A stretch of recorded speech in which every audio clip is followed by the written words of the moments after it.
Right, hello there. So I'm Electric Wolf and I want to give you an overview of my Sci-Fi Modular Rooms, which is the Unity package that's now available.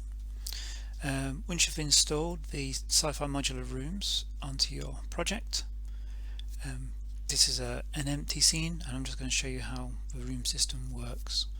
So if you first of all pop down into the Sci-Fi Rooms system and have a look in the prefabs folder, these three prefabs you'll need. First of all is the map. This is the most important part. This is where all the rooms will sit, and inside that map you'll need the player, and in this case I've just got a temporary player. It's no more than a camera on a coordinates. For your game you'll have your real player. There are 10 players just for this practice, just for this demo, and then the other one we've got is the main game flow, and that sits outside the map. It can probably sit inside, it'll do no harm, but I always put it outside. And the main flow, it just helps initialize things when the game starts running, and it just sets everything up correctly for you. Now going back to the map, if you click on that, you've got a few options on the inspector. So because there's no other rooms in here, no other corridors, it gives you this option which is 0, add a starting corridor, and we can click that and it'll add it. And here we are, starting corridor, very basic. And as you can see, if we go back to the map object, index 0 is gone now because you don't need it anymore. If we go back to the new room that's just been selected, corridor in this case, you'll see it got two links to it, 0 and 1. Let's do it this way, 0 and 1, and this corresponds to this options in the inspector where you've got corridor link 0 and corridor link 1, and you can select what you want it to add. So in this case I'm going to add another corridor section, this is version 2, and it adds it, and it's automatically locked it in place. It won't always do that, depends on the room being added. And if you wanted to break that, you just move it away. Once it gets so far away, it will break its bonds, and if you just move it back into place and clip it, it will snap into place. You've got other options on here, like rotation, so you could rotate 180 degrees, and that just changes that extra panel, if you like, up the side to a different place. If I go back to our starting room, choose the other option, in this case I'm going to choose something that's got a door on it, so I add that, and it's a corridor section with a door, as you can see here, and the doors have got wide open spaces because the door frame will fill that at a later date, and it just helps with collision. Going back to this, we've still got the links. You can see here this time it's a door link and a corridor link, and on the door link it gives you all the door options you've got, including the corridor with a door.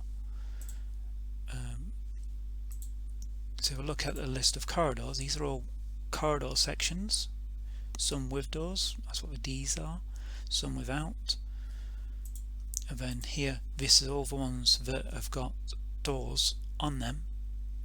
Some may be corridors still, and they're labelled so.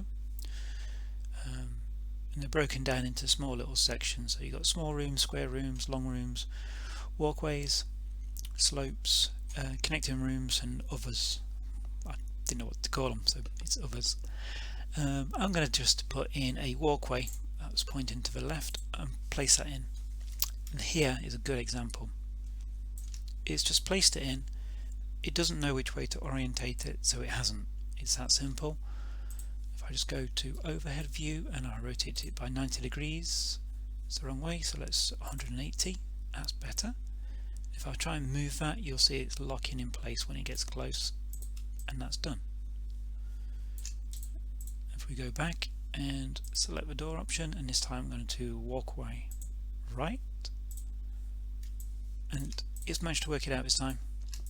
There's no real logic working towards that, it's just placing a room. If it's close enough, it'll attach it. If it's not, it won't. And now that's basically how the room systems work, and they'll all work together. Next thing I need to show you is the map options. So far all of these rooms have just been added onto one kind of level, if you like, and they're all underneath the map. And the first option we have on the main map object is to place all objects under the right parent. In this case, the parent is going to create is a level 0, 0. Obviously if you've got slopes it'll be level 1, and it's just a way to break things down. We've also got filters. Well, let's quickly have a look at filters. I'm going to bring the player in, and I'm going to bring the game camera in as well. So this is that walkway room. The door is still missing, and if we go back to this map, you can randomize all fillers. So this is, in this case, this room, I know it's empty, it's quite dull with these big open spaces, so there's a way to just randomize extra wall fillers just to make it a little bit more interesting. There's only 5, maybe 6 of those available, but it helps just break up that contour. And if you need to disable one and have it never appear, you can do that as well. The next one is adding the missing doors. Let's just pull back.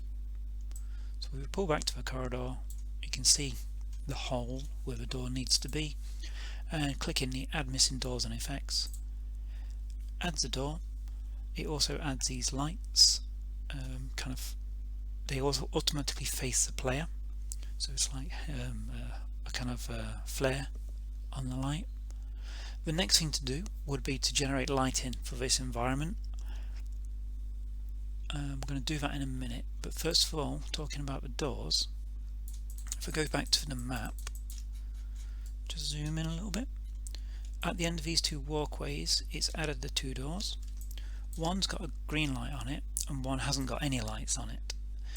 This is to indicate that this door here, it will be openable, while the second door won't be. This door will never open as you're playing it, because you don't want the player to just walk out the map.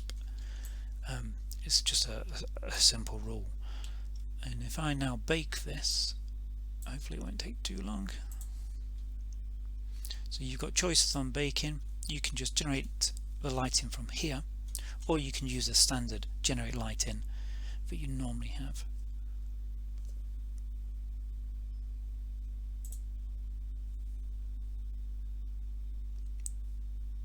Of course, I need to save it, so let's quickly do that. It's a new room test.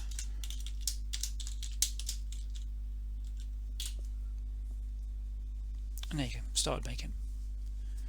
There's only a few rooms, so it shouldn't take too long. Right, that took a little bit longer than expected, but as you can see, the results are quite worthwhile. It looks quite nice. It took longer than expected because it was a default lighting setup. So if I just bring this into somewhere we can actually read it, that's not helping. There we go. So these default settings are actually quite high, especially for what I'm doing right now. Provided with my package, there is a fast, basic fast setup, which has got everything stripped down, and that's pretty much good enough for most of the stuff. There will be other versions as well, but it has baked it, and that's the important thing. So now I want to just show you how the rooms work when you start the game and when you play through. So if we just put this on overhead view like so, and where's the player's down here facing the door, and if I start that,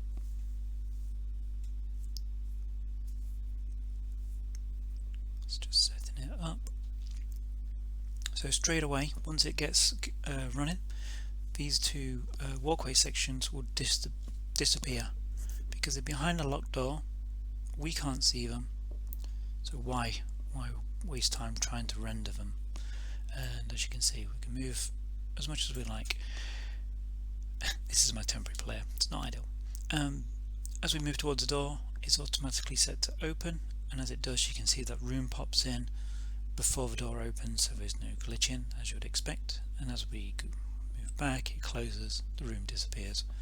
And if we go through completely, the door will close behind us and close out of a room. And if we swing around here, you can just see that again, identical setup, move towards, opens a room, walk through, the room behind us closes, and there's the other door. As you can see, that's less well lit because you can't walk through that, it won't open. In fact, let's demonstrate that. If I go towards it, it doesn't register, and there's no green light up here, and there's no extra lights down here where there are on the traditional doors that can open. As you can see here, nice green light to indicate you can go through it, and also lights down there. If you wanted to, you can keep multiple rooms open just by having another player. These players basically just need this room interactor script. If that's in a room, it will keep the room open. Even if somebody goes through a door and tries to close it, it will still keep that particular room always open, always active. So that's the basic overview, and there's going to be full details in the description and obviously links on where to get it and extra documentation, and I hope you enjoyed that. Thank you.